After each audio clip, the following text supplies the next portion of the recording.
জাতীয় নারী শক্তির এই সংগঠনের দায়িত্বে থাকছেন আমাদের মুখ্য সংগঠক হিসেবে নুসরাত তাবাসসুম।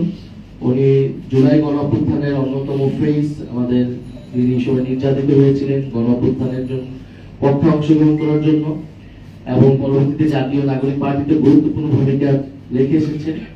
আমাদের সদস্য সচিব হিসেবে দায়িত্ব পালন করবেন এই নারী শক্তির মাহমুদা আলম মিতু, ডক্টর মাহমুদা আলম মিতু। উনি আজকে অসুস্থ থাকায়, ওনার একটা অপারেশন হয়েছে, অসুস্থ থাকায় আজকে উপস্থিত হতে পারেনি। উনিও জুলাই গণঅভ্যুত্থানে ডাক্তার কমিউনিটি থেকে অংশগ্রহণ করেছিলেন, পরবর্তীতে পার্টিতেও গুরুত্বপূর্ণ ভূমিকা রেখেছেন এবং এবং ওনার বিরুদ্ধে প্রচুর সাইবার বুলিং হয়েছে নানা ধরনের মত প্রকাশের কারণে।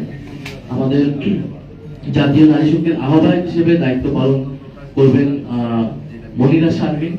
উনি জাতীয় নাগরিক পার্টির যুগ্ম আহ্বায়ক, আমাদের সংস্কার কমিশনে উনি কাজ করেছেন।